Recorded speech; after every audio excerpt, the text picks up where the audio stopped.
Manda ver. O que você quer falar As sobre o perguntas? ego? Primeiro eu quero saber o que é ego. Então vamos lá, vamos falar o que é o ego.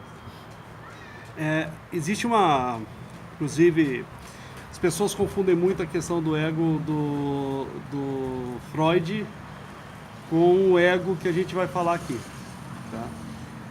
O ego do Freud, então você tem lá na psicanálise, você tem o id, que são seus desejos, e o id é tudo aquilo que você deseja fazer, independente da sociedade, independente da ética do local onde você está.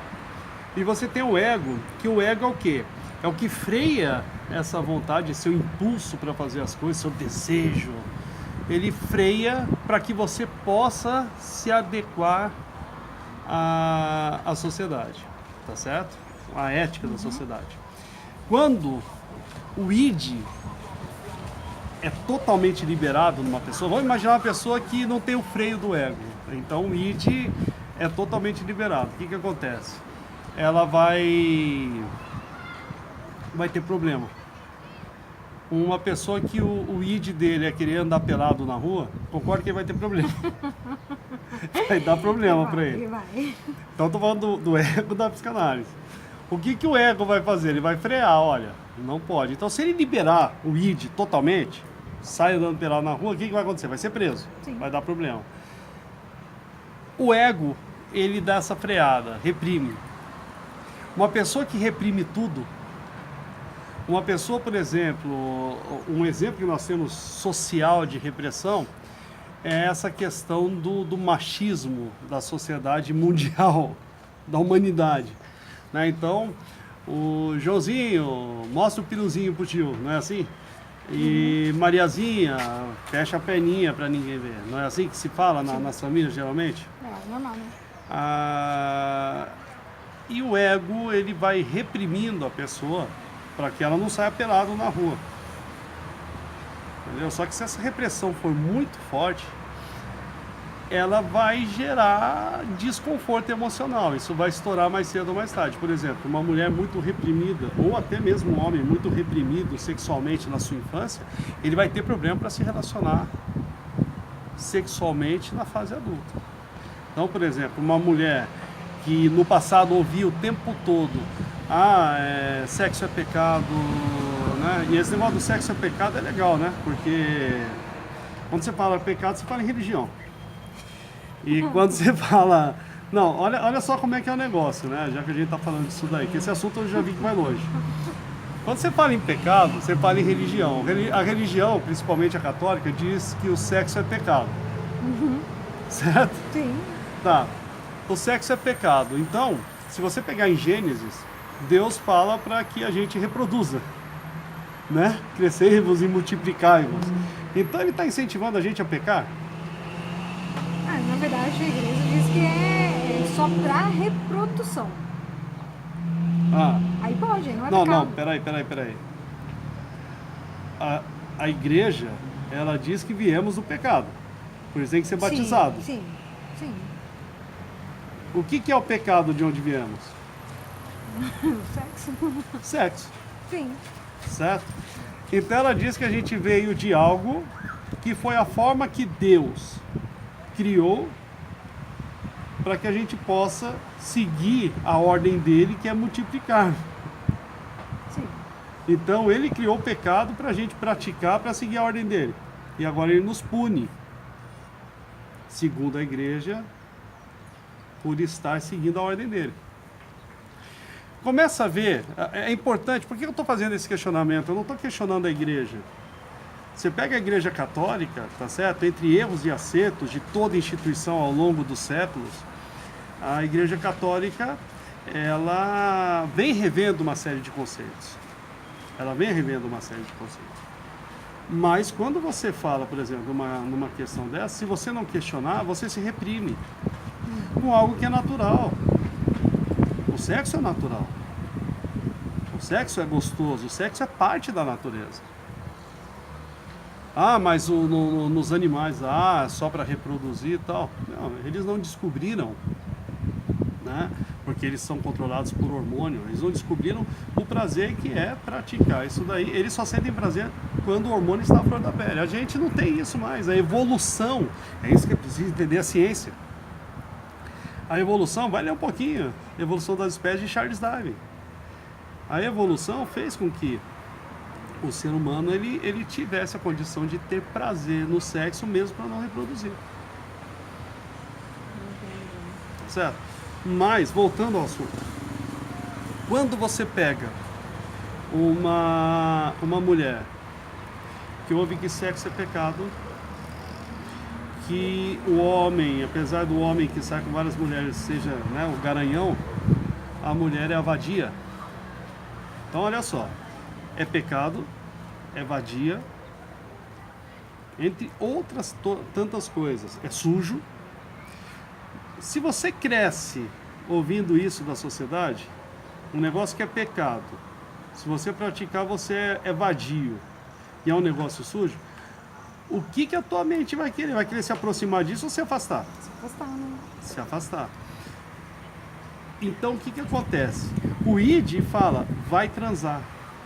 O ego diz, isso é sujo. Se reprime demais, dá problema. Se libera demais, o cara vai querer transar em praça pública, dá problema. E aí vem o superego, que é o equilíbrio entre um e outro.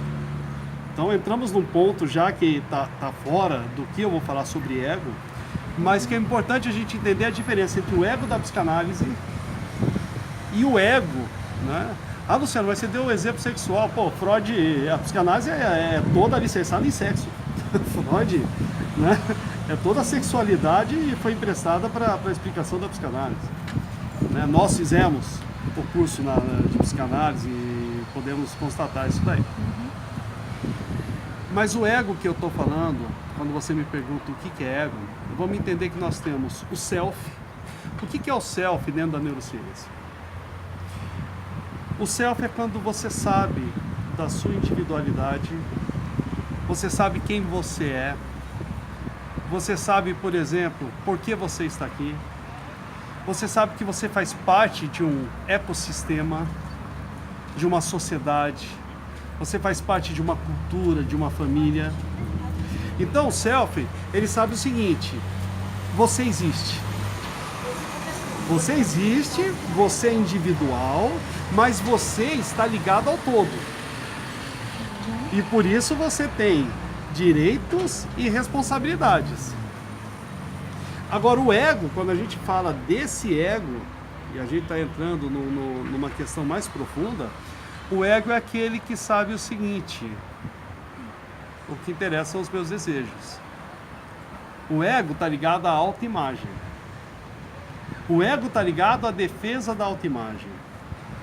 O ego é aquilo, por exemplo, que se eu chegar para você e falar, ladra, ou se eu falar para você, como eu dei o exemplo agora, vadia, olha que agressivo isso. Se sentiu ofendida? Sim.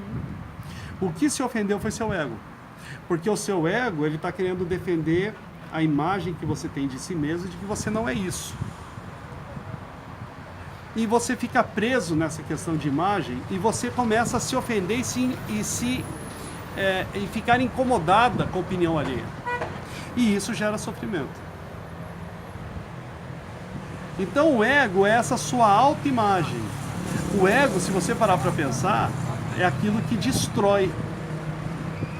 O ego é o que faz você responder com agressividade, porque se você tem uma autoimagem, essa autoimagem ela é agredida, tá certo?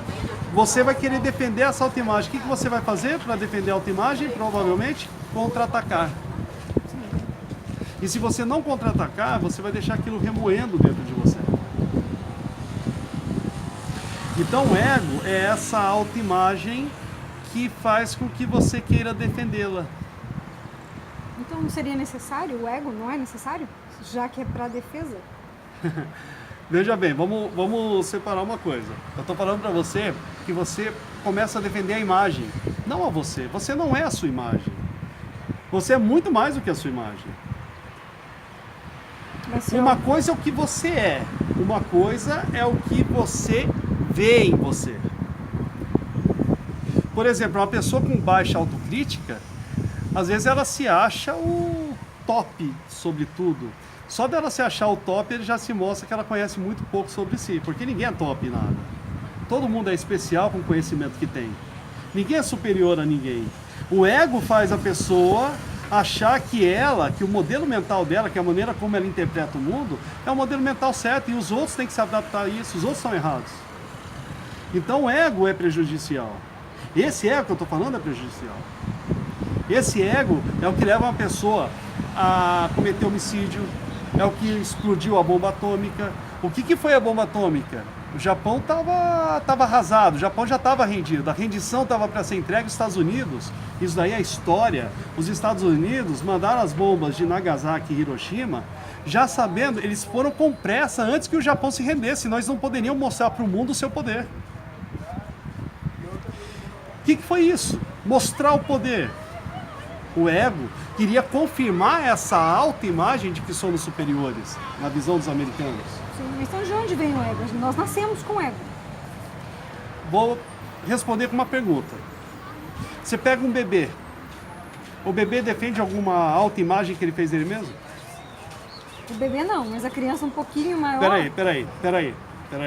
O bebê não. Olha o Não. que você me respondeu. Você me perguntou se já nascemos com ego. Se o bebê não tem uma alta imagem para defender, ele nasce com ego? Não. Então não nascemos com ego. O ego é imposto por aquilo que está à nossa volta, o ambiente. Se você pegar a programação neurolinguística, que foi o que colocou a PNL na sua terceira geração, Robert Dilts, ele criou a pirâmide de perfis neurológicos, onde mostra toda a formação da tua identidade. Então começa no ambiente, que gera os seus comportamentos, que geram suas capacidades, que geram suas crenças e dali forma a sua identidade. Veja bem, a base da pirâmide é o ambiente. E é o ambiente que vai influenciar primeiramente a criança. E o ambiente vai começar a dizer para a criança o que ela é, o que ela não é, o que ela tem que fazer. Vai começar a colocar justamente essa visão doente que a sociedade tem, que você tem que ser alguém. Ora, e quando foi que você não foi alguém? O que é ser alguém? É ser alguém para o seu pai ou ser alguém para você mesmo? Porque a pessoa que quer ser alguém para os outros acaba sendo nada para si mesmo. E o ego é colocado de fora para dentro na pessoa. A criança nasce sem ego. A criança nasce... Olha só, a criança ela nasce sem ego e ela nasce pura, concorda? Sim. A criança não nasce pura? Sim. Ela é pura porque ela não tem ego. Conforme ela vai crescendo, o adulto vai pondo isso nela, vai desenvolvendo o ego nela. O ambiente, porque o adulto é cheio de ego. Já começa, por exemplo, na escolinha. Já começa na competição, já começa vendo o pai torcendo para o time dele. O Corinthians é melhor que o São Paulo é melhor que o Palmeiras. E ele começa a ver essa questão de competitividade. Competitividade é ego. Por isso que hoje o meu esporte favorito é frescobol.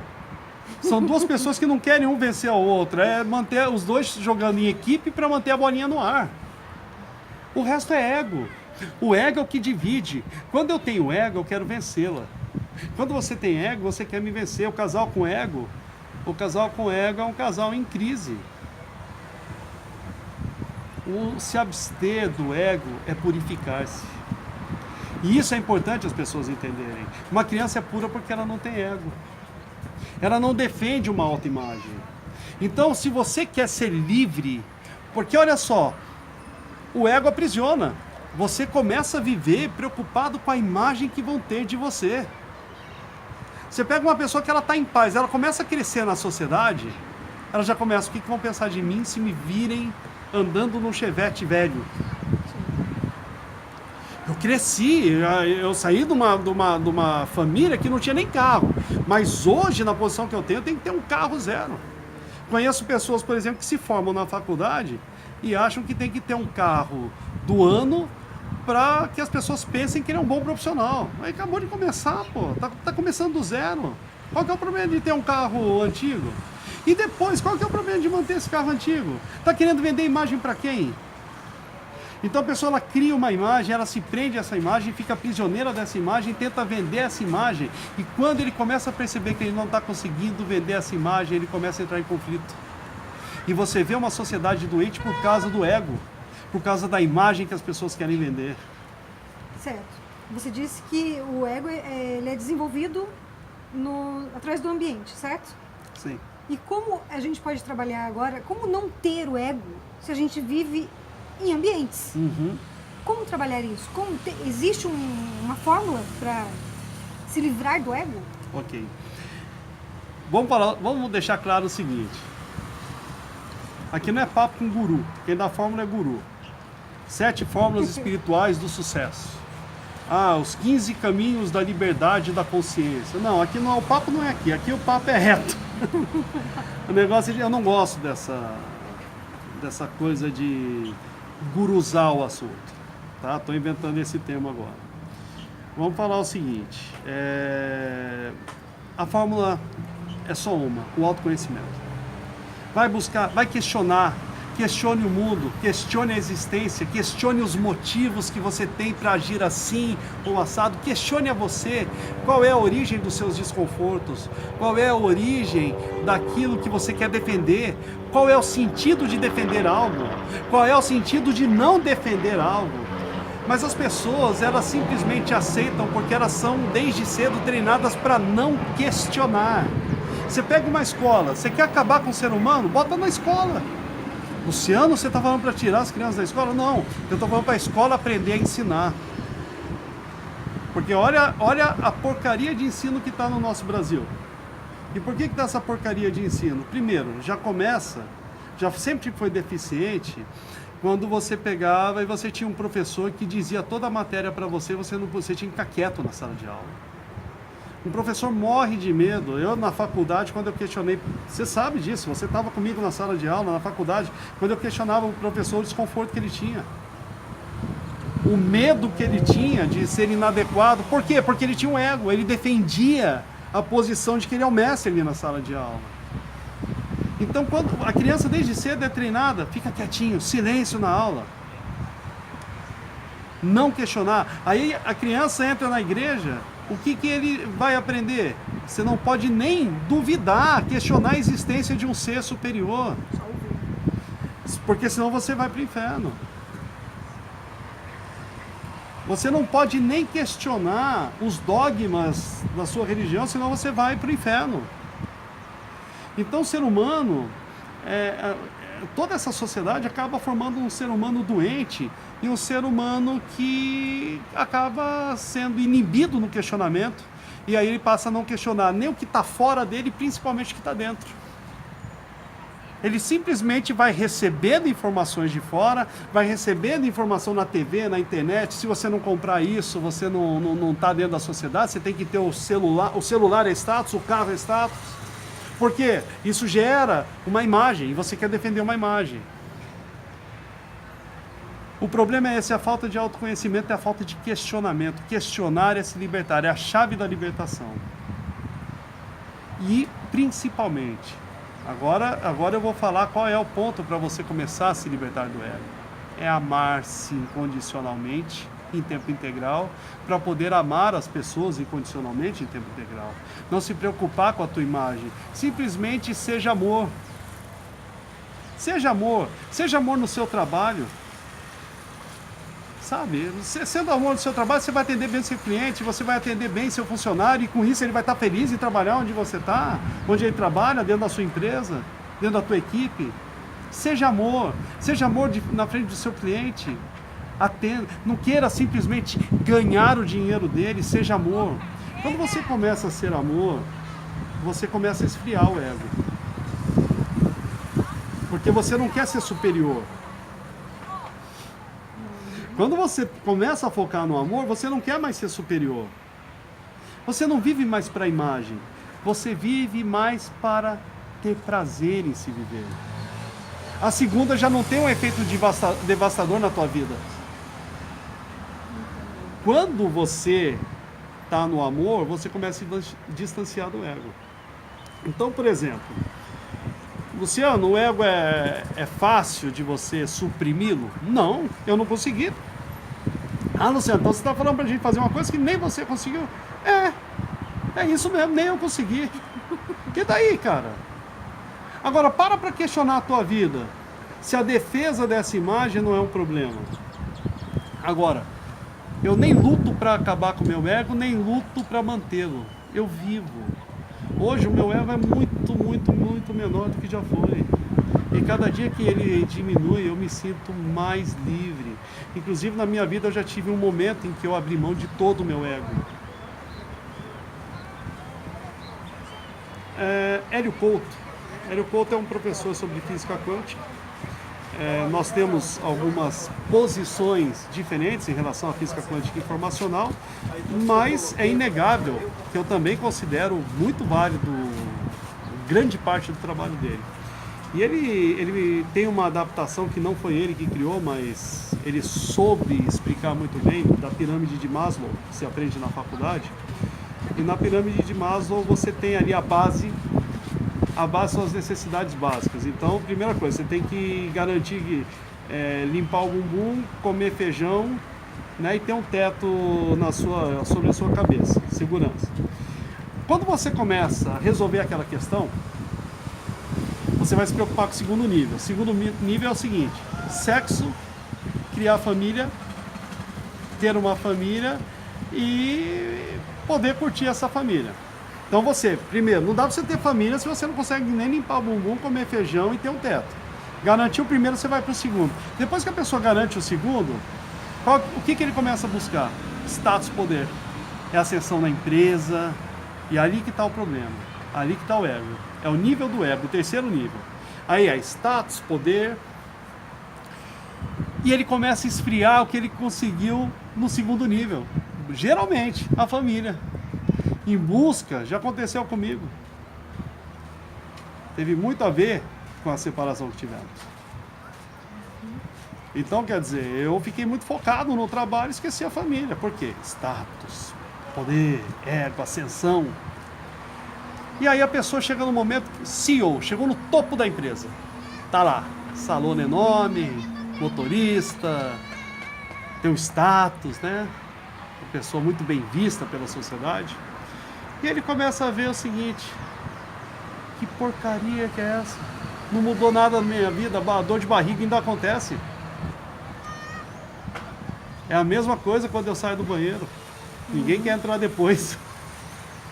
Aí, quando ele descobre isso, começa a dar um vazio, muitas vezes. E isso, se o foco dele é status, poder. Porque tem muitas pessoas que alcançam isso numa felicidade maravilhosa, porque elas já trabalham mais do que status, poder. Vamos entender isso. Tem pessoas que quando alcançam isso com o ego suprimido, elas são super felizes. Eu estou falando daquelas que o foco é o ego, é o status, é o poder. Aí o que ela vai fazer? Vai buscar o autoconhecimento. E quanto mais ela se conhece, mais ela começa a se libertar do ego. E quanto mais ela se liberta do ego, mais ela se espiritualiza, que é o quinto nível. Aí ela fala: entrei no quinto nível, olha o status, poder, caiu pro terceiro de novo. Começou tudo de novo o problema. Então é um negócio que é ali uma linha tênue que separa. Mas o problema do ego é a autoimagem. Então quando você começa a anular a sua autoimagem, você começa a ser um ser livre. A minha autoimagem, por exemplo, eu cada dia mais eu fico despreocupado. Sabe, hoje tudo é marketing. Hoje tudo é o que vão pensar de você. Tudo é elaborado para vender uma imagem. Então, mas quando você falou aquele negócio que é no ambiente, né? Não tem como a gente não desenvolver o ego. Por quê? Começa pelos pais. Meu filho tem que ser alguém. Então ele já cria o filho para ser alguém. Embora, mesmo que os pais então não tivessem o ego, ele não tem como evitar que o filho desenvolva, porque o filho tem que ir para a escola, ele tem uma sociedade para ele viver lá fora. Então é impossível não desenvolver o ego em um ser humano. Ok, os pais são os primeiros a começarem a criar o ego no filho. Só que agora quem está assistindo, por exemplo, esse vídeo, não é uma criança, é um adulto. Então vamos deixar isso aí, que isso não sirva de desculpa. Foi desenvolvido o ego em você? Foi. Tá? Mas você é adulto, agora você tem defesa. Você não tinha quando era criança. O adulto que continua, porque olha, os pais, tem uma coisa gostosa na vida, são os nossos pais. Tá? Para uma boa parte das pessoas, para outros é um terror. A gente vê pais fazendo coisas horríveis. Mas os pais são os que mais geram traumas num ser humano.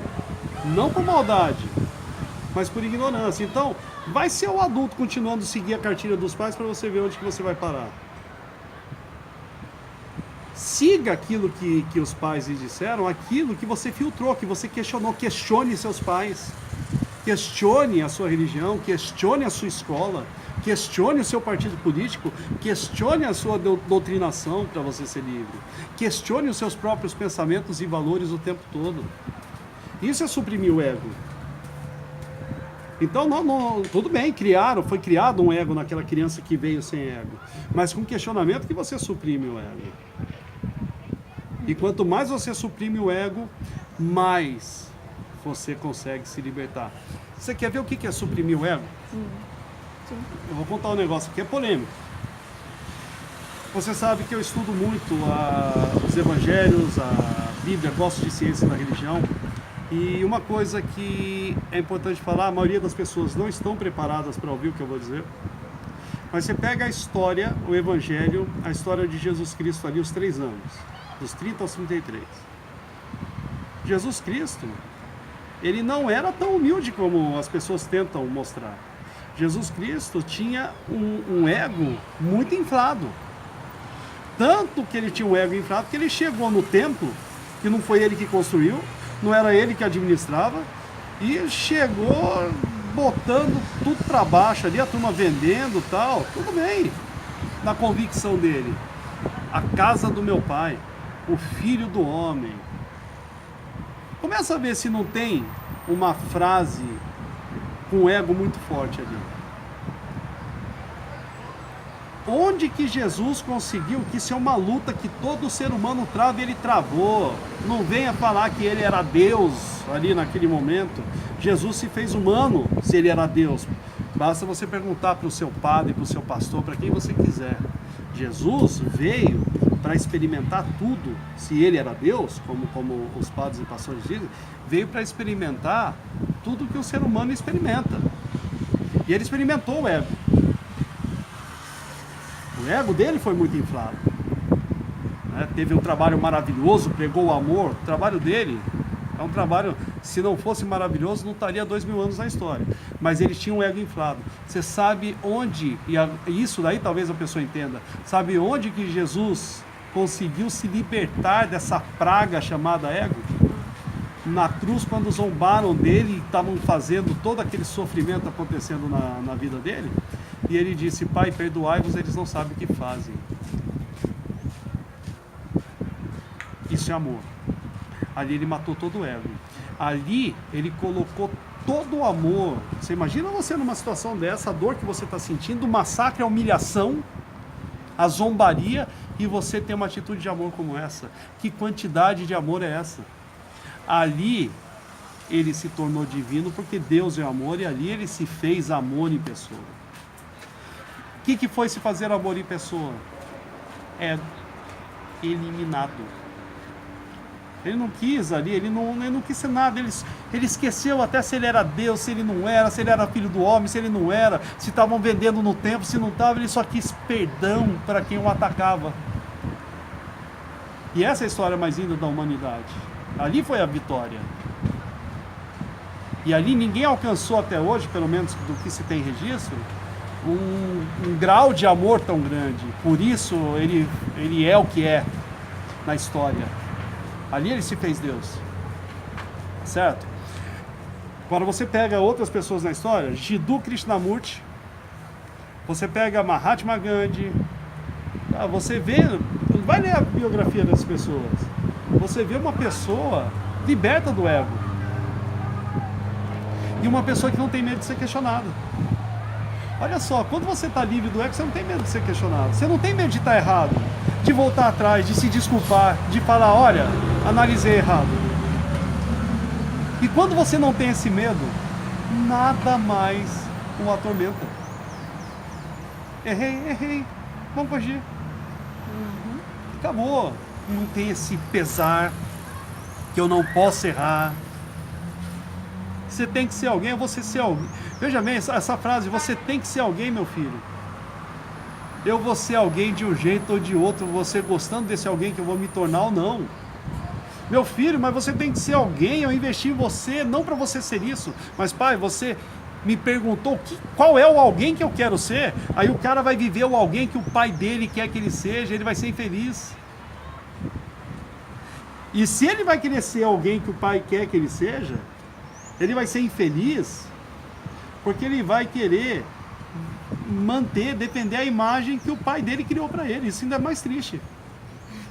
Então, lembre-se disso. Você quer ser livre, de felicidade plena? Pai, perdoai-vos, eles não sabem o que fazem. Aí você alcançou a espiritualidade. Né? Enquanto você vê na Bíblia, por exemplo, perdoai até os vossos inimigos, você vê Gandhi dizendo: eu não tenho que perdoar ninguém porque eu já não me sinto ofendido. Isso é ausência do ego. Isso é vitória sobre o ego. Mas para isso, você só vai conseguir não se sentir ofendido quando você não tiver imagem para defender. Porque sem uma imagem para defender, não tem uma imagem para ser atacada. Ah, Luciano, mas as pessoas não formam imagem sobre você, mas isso é problema delas. Quem disse que você tem que viver conforme a imagem e expectativa que cria em cima de você? Os outros também não têm que viver de acordo com a imagem e expectativa que você cria sobre os outros. Tá certo? Sim. Então isso, o ego é o que maltrata o ser humano, o amor é o que liberta. E aí, sabendo disso, é fazer as escolhas e procurar saber onde encontrar mais respostas para você mesmo. Aí você consegue realmente a vida plena. A vida plena é essa vida livre, liberta do ego. Gratidão.